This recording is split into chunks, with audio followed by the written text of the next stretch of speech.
Rebel star প্ৰভাসৰ movie এটা release হ'ল থিয়েটাৰত। মুভিটোৰ নাম ডি ৰাজা চাহাব। মুভিটোত হৰৰ আৰু কমেডি হ'ব বুলি কৈছিলে, কিন্তু হৰৰ নাই। কমেডি অলপ চলপ আছে আৰু ইমানো নাই আৰু যিমানটো আপুনি মুভিটোৰ ওপৰত এক্সপেক্ট কৰিছিলে ইমানটোতো নাইয়ে বাৰু কমেডি। আৰু মুভিটোত তিনটা হিৰইনৰে অলপ লাভ ষ্টৰী আছে। সেই লাভ ষ্টৰীটো মুভিটোত নাথাকিলেও একো নাছিলে বাৰু। সেইটো কাৰণে মুভিটো বহুত দীঘল লাগে। মুভিটো পুৰা 3 ঘণ্টা 10 মিনিট আছে, সেইটো কাৰণে দীঘল লাগে বেছি। মুভিটোৰ ষ্টৰীটো প্ৰভাসৰ এটা দাদী থাকে। প্ৰভাসৰ দাদীটোৰ কিবা এটা বেমাৰ আছে আৰু কথা পাহৰি যায়, কিন্তু সি এটা কথা পাহৰি যোৱা নাই যে তাৰ হাজবেণ্ডটোক বিচাৰিব লাগে। সেই কথাটো পাহৰিব নোৱাৰে। কিন্তু এদিন প্ৰভাসে চাই পায় তাৰ দাদু সেইটোৱে ৰলত সঞ্জয় দত্ত থাকে, তাকেই বিচাৰি যায়। বিচাৰতে সি এটা জংঘললৈ গৈ পাই যায়। তাত এটা ডাঙৰ ৰাজমহল এটা আছে, তাতে গৈ সি সোমাই যায়। তাতে তাৰ দাদুক লগ পায় আৰু লাষ্টত গৈ তাৰ দাদুৰ লগত সি ফাইট কৰে। সেইটোৱে মুভিটোৰ ষ্টৰীটো। মুভিটোৰ VFXটো ইমান প্ৰ লেভেলৰ VFX নহয় কিন্তু দেই। VFXটো ঠিক ঠাক আৰু মুভিটোৰ বাজেটটো কিন্তু বহুত বেছি হ'ব, 400 to 450। ইমানটো বাজেটত মেডক ইউনিভাৰ্চৰ 3-4টা মুভি হৈ যাব কিন্তু, যিমান এই মুভিটোত লাগি গৈছে।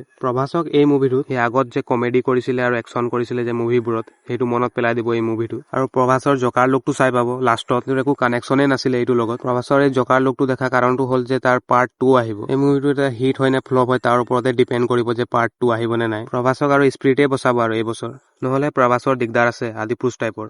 গৈ চাওক তেন্তে দি ৰাজা চাহাব। ভিডিঅ'টো ইয়াতে এণ্ড কৰিছো। লগ পাম নেক্সট এটা ভিডিঅ'ত। বাই, টেক কেয়াৰ।